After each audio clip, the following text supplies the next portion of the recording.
Good evening, everybody. Happy Thursday. Welcome to episode 12, Pats Nation Nightly. I am Zach, joined as always by Ben. Ben, how are you doing tonight? Fantastic. Another midweek show for us. We have kind of a quicker type, maybe 30-minute show today, and then we have a very exciting show tomorrow with another great guest. Definitely one of the most experienced guests yet. If you stick around to the end of the show, we'll give you a hint, or we'll even announce it at the end of the show who will be joining us tomorrow. But for now, today, lots to talk about since I joined you last Friday with Taylor. There was an ESPN article released 2 days ago, yesterday, as we all know, on Bill Belichick, which we will speak on in a minute. And then Elliot Wolf talked to the media today for the first time since the Combine, answered about 15 to 20 minutes worth of questions, ranging from the draft, who the Patriots would pick, all the way to some free agency moves, why the team decided to add veteran quarterback Jacoby Brissett, what will he bring to the team, and a ton of interesting stuff in that conference too. So Zach, want to get us started with the article that was released by ESPN on kind of taking a hit piece on Bill Belichick? Yeah, so now, first of all, I do want to point out that the article was written by Seth Wickersham, who has done a lot of work with Patriots writing before, but has not always been the most reliable writer. I would say some of his work has been deemed as a little bit exaggerated, but a lot of the article that he recently released was going over why Bill Belichick didn't get a job in the recent hiring process. I believe it was 7 teams were looking for a new head coach. After the Patriots parted ways mutually with Bill Belichick, he did not land a job anywhere. The only reported meetings were with the Falcons, where he had 2 meetings. There was some interest with teams like the Commanders, but nothing really came to fruition. And yeah, just starting out there, he didn't get a job, as we all know. Now, from the article, it was mentioned that on the same morning that the Falcons hired Raheem Morris as their head coach, Bill Belichick thought the job was his. He thought he had it, and he didn't end up getting it. So, Ben, do you have any thoughts on that? Yeah. So Stacey James, the Patriots PR person, basically denied everything relating to that afterwards, which isn't quite surprising. I mean, that's definitely, the no-brain move that, as a PR person you have to do.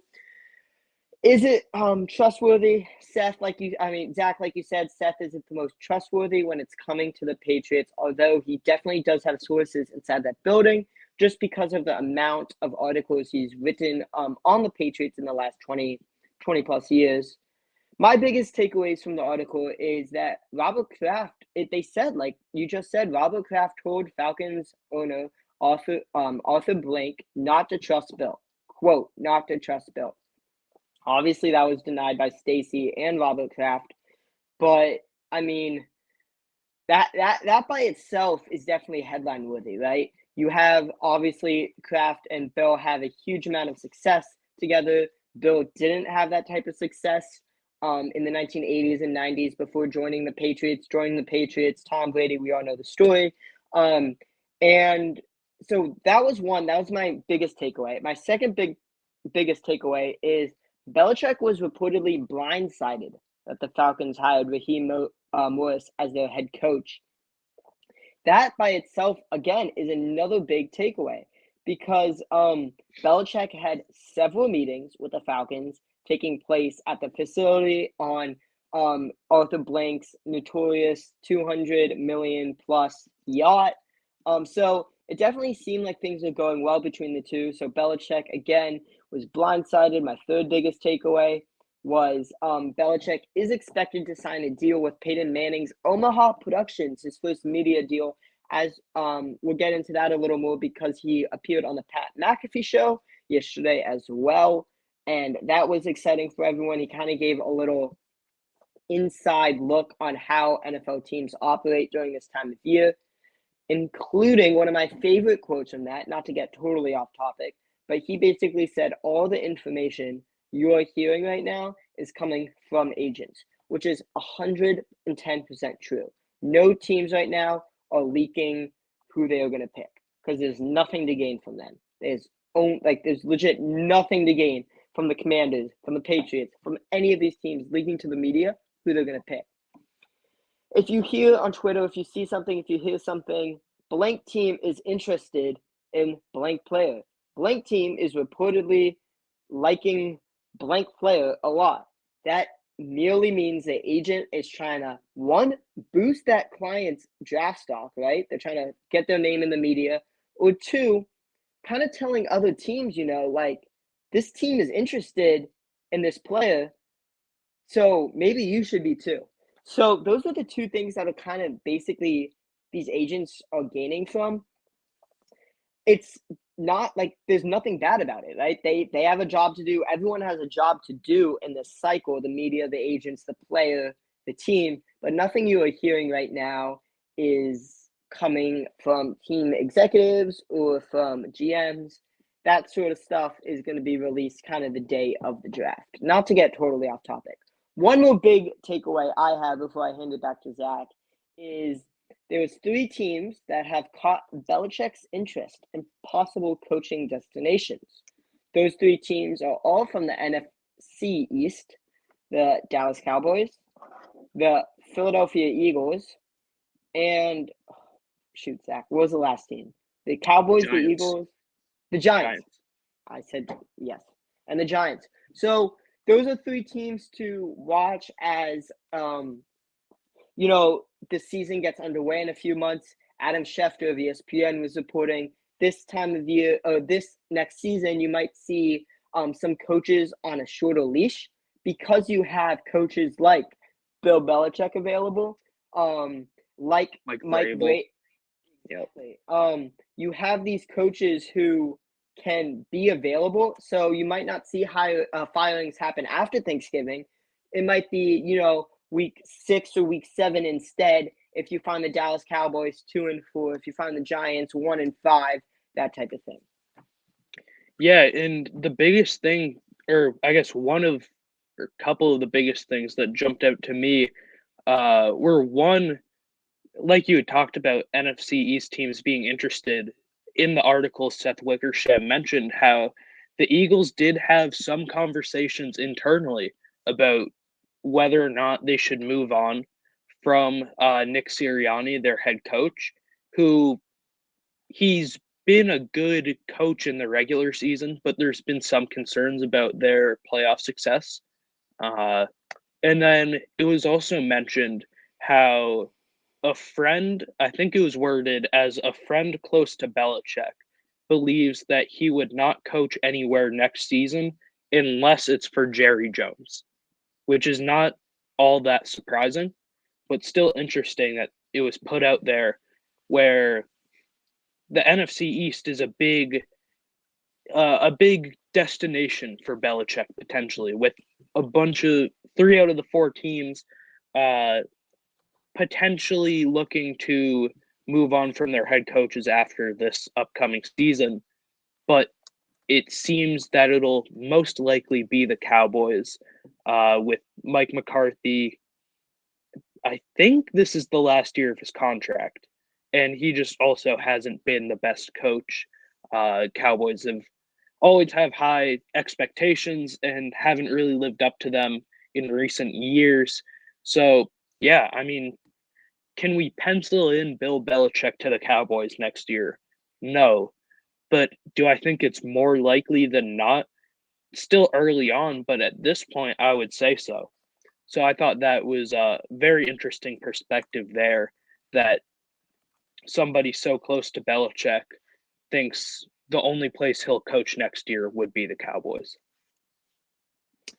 Yeah, that's definitely fascinating to see just because the Cowboys haven't been doing very much this offseason. They haven't added that much star power around Dak Prescott and CeeDee Lamb, and they've seen a ton of players go. Tony Pollard, one of them.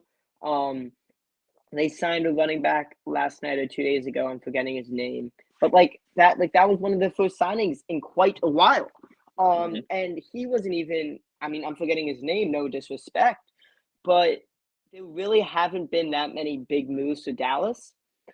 So it's like, well, you're not giving Dak Prescott much to work with for a Super Bowl.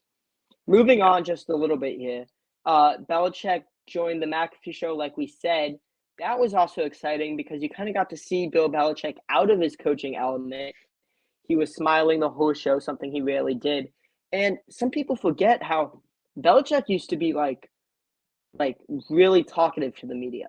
Like he was one of the most well-known coaches when it was coming talking to the media. Around the early parts of the 2000s, obviously that changed, but he has it in him to be a good media anchor, broadcaster, whatever he chooses to do. He will be joining the Pat McAfee show next week for the draft, live covering the draft. And that was really interesting.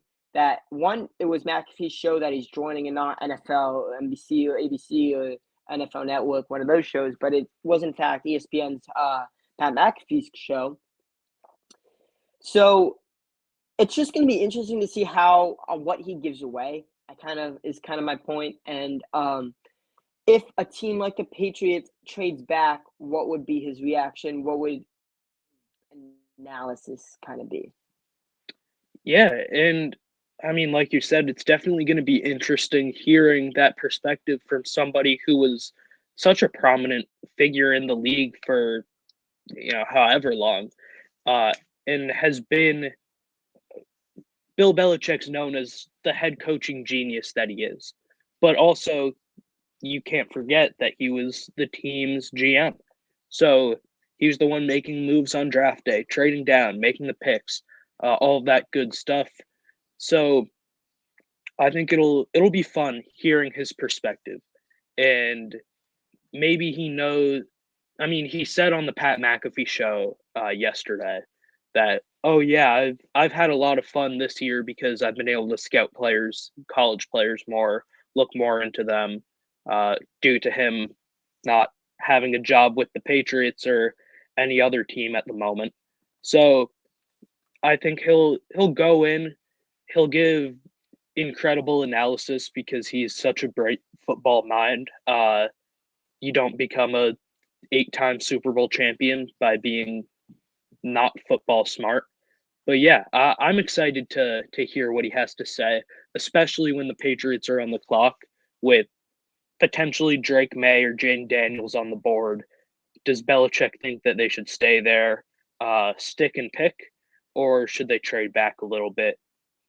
It'll be fun to watch for sure. I can't really emphasize that enough because it's Bill Belichick. Yeah, and he might end up having a weekly spot on the McAfee show. And that's something like McAfee's known for, right? They bring in Dan Orlovsky once a week. They bring in Schefter every once in a while. They bring in Rappaport every once in a while. So having Belichick on that show giving his insight would definitely be exciting, to say the least.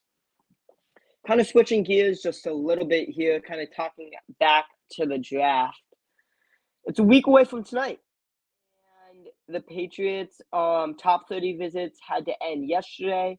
Kind of important to note here, teams can still meet with prospects up until Wednesday night of next week.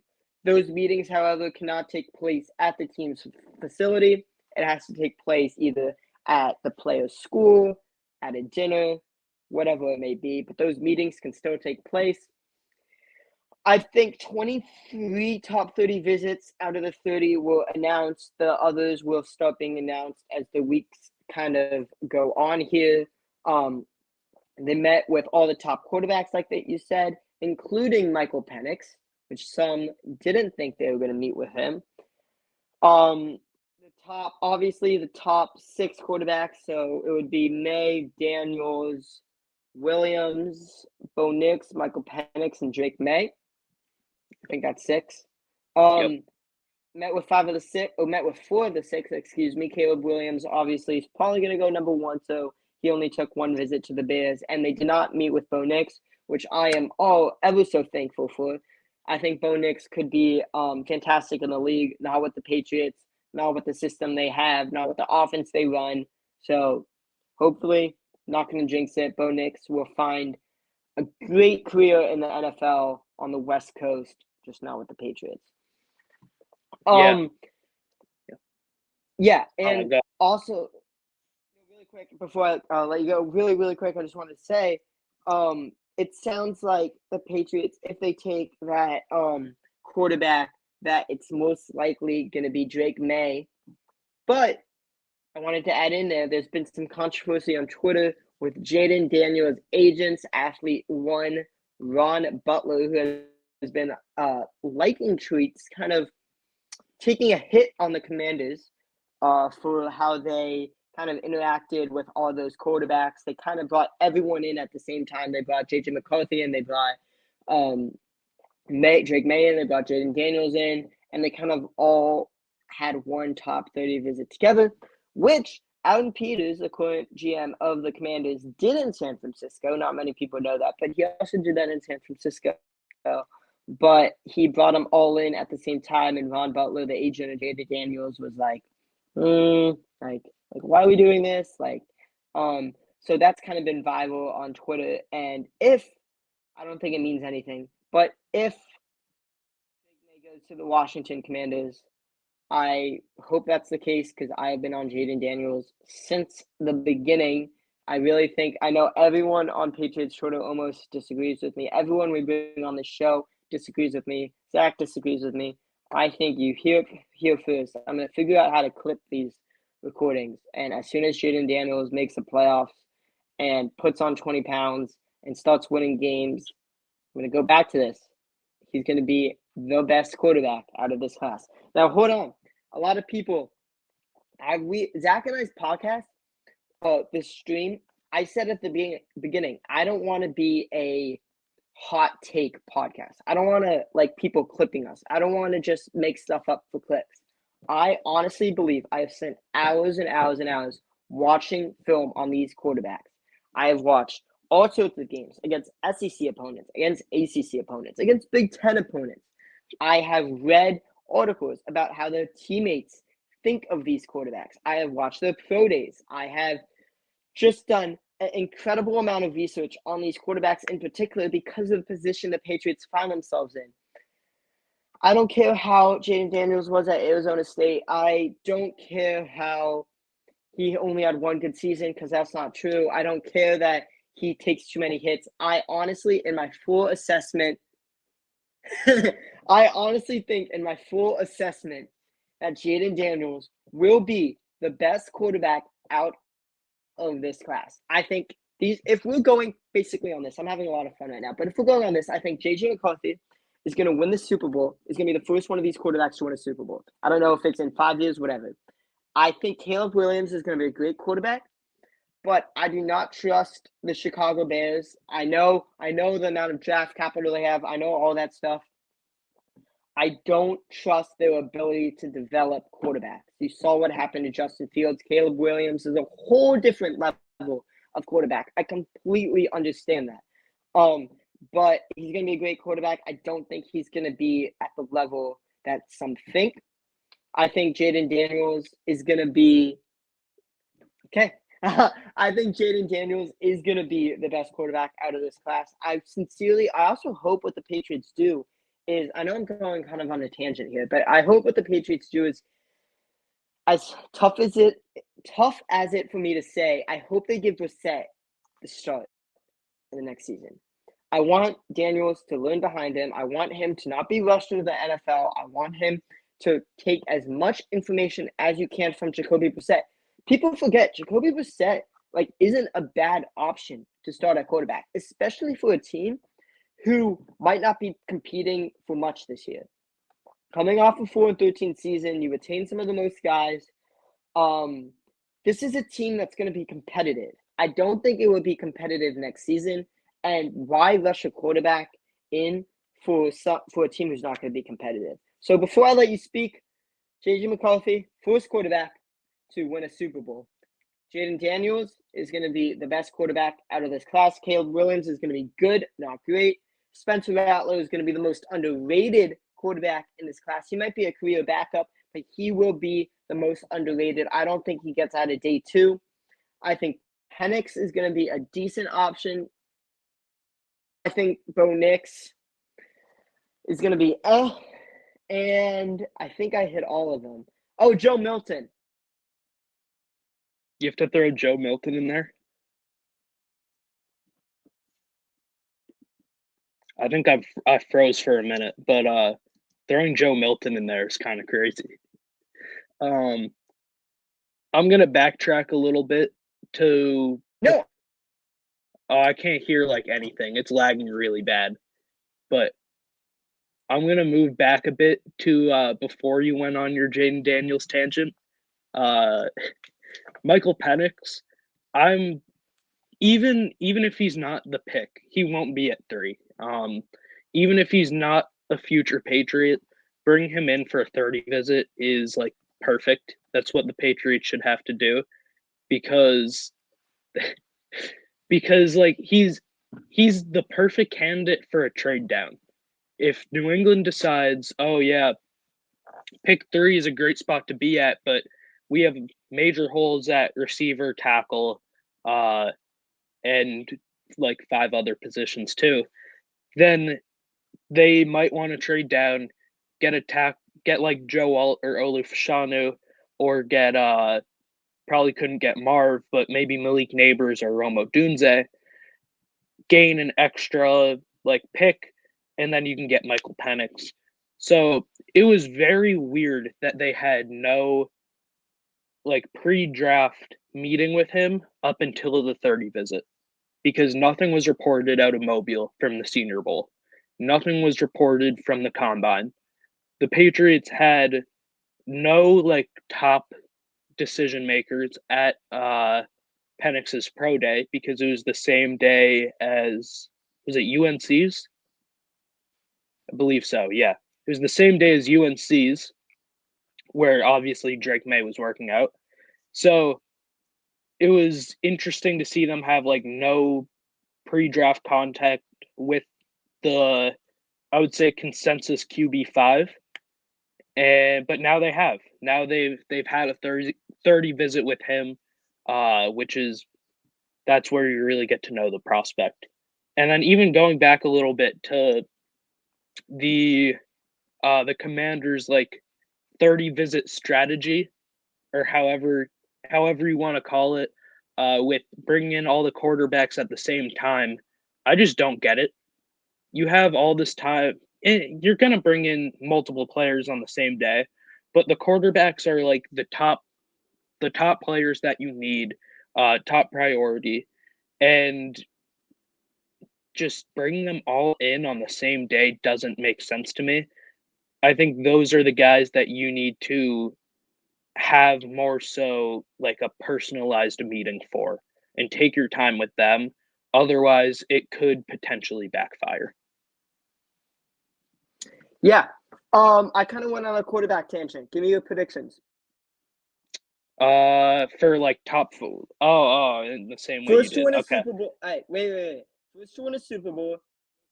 underrated, most overrated, and who the Patriots you think are going to pick, and if that quarterback would start day one.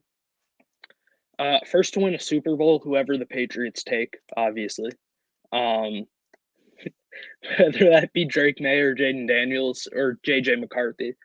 But Super Bowl is just so hard to predict because realistically, it's just going to be whoever gets drafted into the best position. So first to win a Super Bowl might be like Bo Nix or Michael Penix or someone like that. Who now I'm not saying that they're the best quarterback in the draft, not at all, but I would think it's more likely that they're the first to win a Super Bowl because they could go to Dallas and then Dak Prescott walks in free agency, Bill Belichick goes there, and now they have a Super Bowl roster, right? Whereas if you're getting drafted to the Patriots or the Commanders, your surrounding cast is bad. So it's kind of tough for me for first to win a Super Bowl.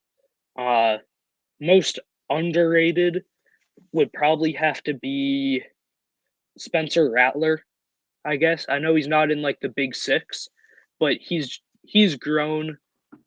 Like his prospect type has gone up so much recently, which I'm glad to see because I think he actually does have a chance at being like a true, very good quarterback in the NFL. There are still concerns, especially with like his size. He's not a massive player. He is undersized for a QB, but I would call him a pretty underrated prospect, especially with like the media. I would, from what has been reported, it seems like it seems like the media isn't as high on Rattler as like NFL teams are, but still, I would call him someone who's been underrated. And then for overrated's tough. I mean, maybe I would just say Bo Nix, but that also could be a kind of lazy take. So yeah, he's just had like an easier system. I wouldn't say like there's as much raw talent there as some of the other players have. He's not a bad player, but I wouldn't put him. I would maybe even have Rattler above Bo Nix, and I would have Nix as either QB6 or QB7. Okay, that's definitely a fair assessment there. Was there any superlatives that I missed? No. Is that it? Okay. I just had to make sure. My Wi-Fi was going in and out during your tangent. That might have been for the best of you, I guess. Yeah, it probably was. Kind of moving on to the second half of our show here. We have about 10, 15 minutes left. Talking about the press conference today with Elliott Wolf. Nothing out of the ordinary, right? Bill Belichick used to give these press conferences a week in advance of the draft. Kind of reiterated everything we've been talking about, everything that's been posted on the Patriots. They're open for business at pick 3, right? They're open for business to trade up, to trade back, whatever. It sounded like the final decision is going to be Elliott Wolf, but also a major influence by Gerard Mayo, and then the coordinator at each position, whether that be Alex Van Pelt on the offense side of the ball or DeMarcus Covington on the defensive side of the ball. You also have Matt Groh on the scouting department there. He kind of also went into how these 30 visits work, right? You can't really put them through a workout, but you can see how they interact with their teammates. Not with their teammates, with the Patriots teammates. Kind of if they're quiet, if they're loud, like they get all sorts of things on how they kind of interact, and also how they break down film. How do they prepare for a game? And obviously the medicals are a huge part of this too. So it's definitely something that each team does. Exciting to track, obviously, but it doesn't mean a whole lot, especially if they bring in all the top players in one position.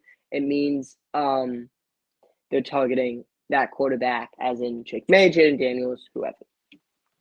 Yeah, and not only how they interact with like I mean, they're going to be talking with their future teammates, their the guys in the locker room, not only how they interact with them and front office members, people of that nature, but also when you're taking a 30 visit, you're taking it with probably one or two other players in the building, and that seems like something that sticks out a little bit to the to like the front office. It was I don't remember who this report came from, and it's kind of an older report. So again, I don't quite remember who it was from, but it was reported a while back that when the Patriots took N'Keal Harry over Deebo Samuel and AJ Brown, it was primarily because Bill Belichick was like put off from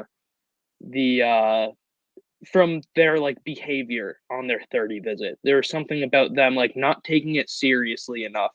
And Bill Belichick then wanted to pivot towards N'Keal Harry instead of Samuel and AJ Brown.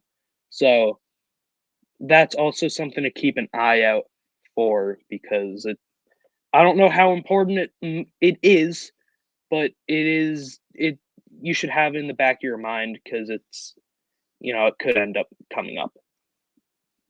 Yeah. Definitely a good point right there.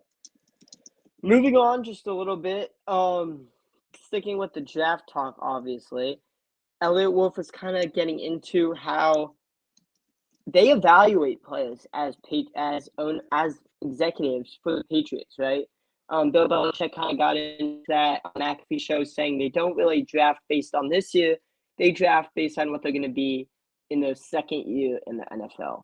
Something that Elliot Wolf reiterated today, like, hey, like we might not be drafting for this year; we're drafting for the long term, which I found interesting, at least.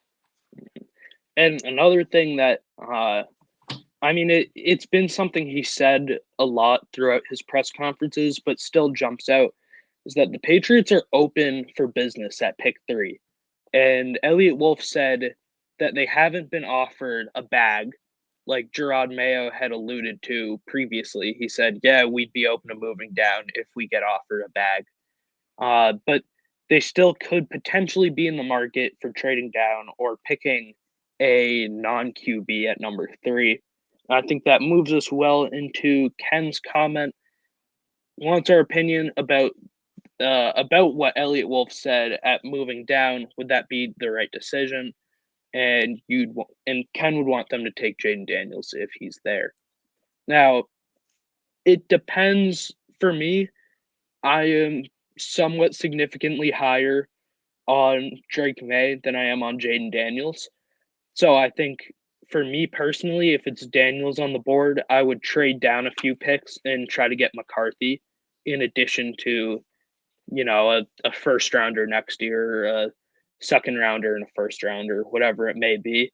But I have a feeling Ben's going to disagree on this one. No, it's fine. Oh, no, I'm joking. Yes. Jaden Daniels, if he's available, you got to take him. And it's something that obviously people are going to disagree on because I don't know, you don't know, no one knows how these quarterbacks are going to be in the NFL, but you can only make assumptions based on how you think they're going to fit into your offense. And I think Jaden Daniels is someone who could have the highest ceiling, like we said, but can also has a very high floor, which you kind of need in the NFL. If the opposite happens, if Jaden Daniels goes to Washington, like Adam Schefter has been quote unquote guessing for the past couple of weeks now, I think you trade down, and I don't really mind JJ McCarthy if you can get an extra first rounder, 2 first round picks out of it. But I also really theoretically, this team is not a quarterback away, and I've been saying that for so long. I can't stress this enough. I don't care what Elliot Wolf said. This team is not a quarterback away. So I wouldn't mind taking Joe Alt on a left tackle. I know they got Okorafor, that's fine, but Joe Alt is someone who could step in on day one and be an immediate starter. Then you attack the quarterback position by either trading back into the first round or getting someone in the later rounds. A lot of people might disagree. You say you need that quarterback first in the first round, which I've been saying. Totally agree. But if your guy's not there, whether that be Drake May or whether that be Jaden Daniels, then you have to pivot. You can't just settle for a guy, especially at pick 3. Yeah, I think they just have to have a backup plan in place, like a very solid backup plan. And it's come out that I think Elliot Wolf said it, and Peter Schrager's been reporting it too, that the Patriots are fans of both Daniels and May. They're not anti either of the players. So I don't know if they would be settling. Like I don't see them necessarily settling with either of those players. I think they'd be happy with whoever's on the board.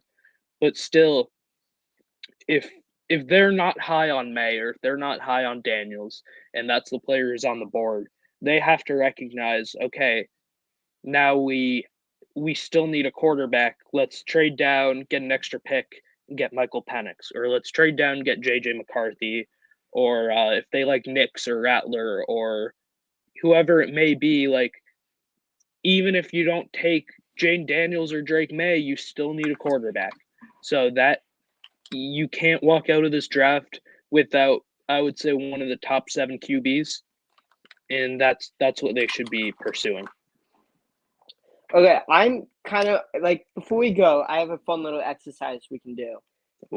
Best case scenario for the Patriots, but not like realistic.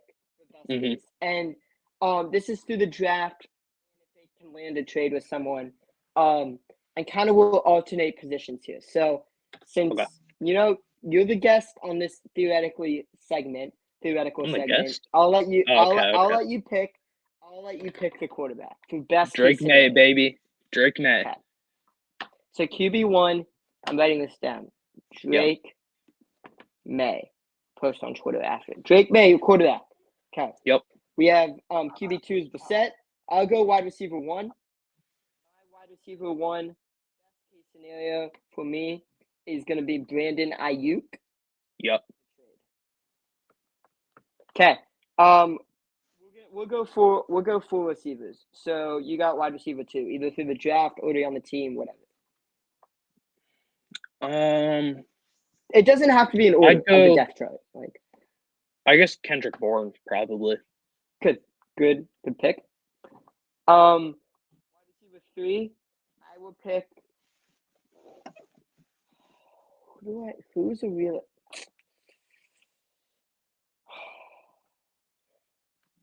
You know what? I'll put up 3 names, and you tell me which of these are the best. Because we all know. Okay, wide receiver 3 is going to be Pop Douglas. Okay. Yep. So the 4th one is going to be through the draft. I'll put up 3 names. Yep. We got Florida's Ricky Pearsall. We got USC's Brendan Rice. Yep. And we'll go Michigan. Javon Baker. Or Roman Wilson. We'll go Javon Baker will move a later round because that's like 4th round. So but we'll go pretend they attack wide receiver in the 3rd round. So you got Ricky Pearsall, Brendan Rice. I'll give you 4. Devontae Walker out of UNC, and Roman Wilson out of Michigan. Out of those 4. So no, I'm just gonna defend my thinking real quick with Baker. I was just thinking if they trade for Brandon Ayuk, they probably don't have. They wouldn't necessarily attack receiver super early, and they would still need to address offensive tackle. So I was thinking 4th round, but with those, Roman Wilson would be the best out of those options. But I would call Rice maybe the most realistic. But if we're going best case scenario, Roman Wilson. Okay. Running back 1, we have Stevenson. Who would be your running back 2? Oh, that's tough. I haven't done all that. I haven't looked too much into the running backs, to be honest. But who's like a good Senior Bowl running back who would work well? Who's the I'm blanking on his name. My top running backs are going to be Marshall Lloyd. Yep. Bucky Irving. Blake Corum out of Michigan and Ray Davis out of Kentucky. Oh, I like Ray Davis. Ray Davis? Okay. Yeah.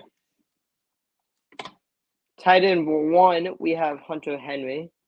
Mm-hmm. I'll give you 3 more options again. Yep. Okay.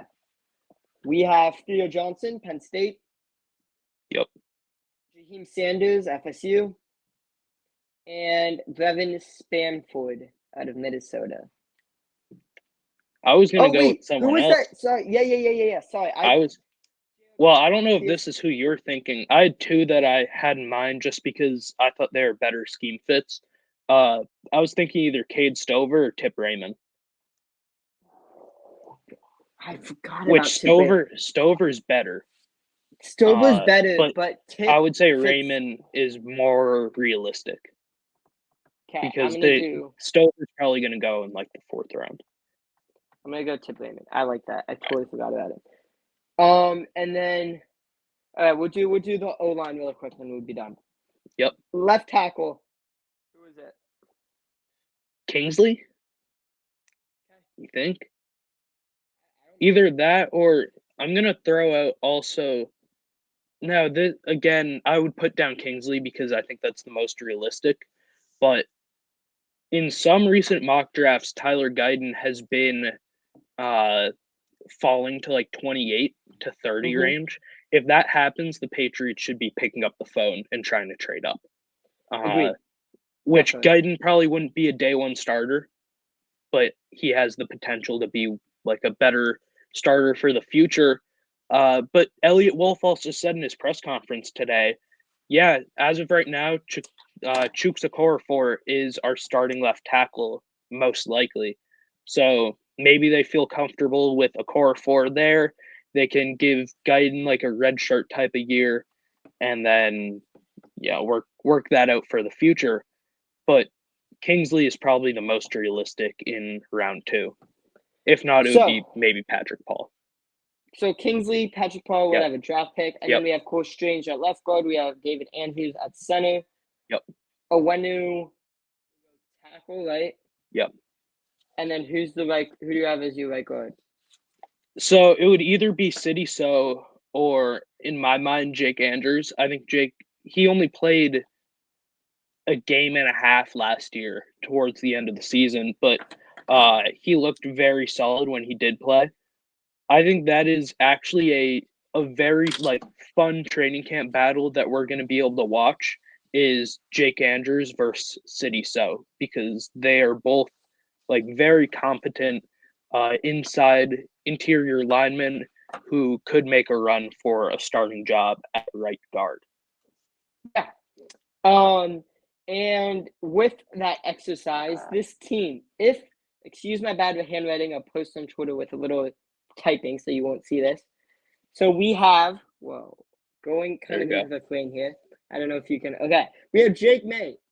We have Brandon Ayuk, Kendrick Bourne, Pop Douglas, Roman Wilson, Ramondre Stevenson, Ray Davis, Hunter Henry, Tip Raymond, and across the line here, we're going to have Kingsley, or Patrick Paul, Cole Strange, David Andrews, City So, Jake Andrews, and then Michael Wenu at right tackle. This team, if this is the Patriots team, how many wins are they getting projected?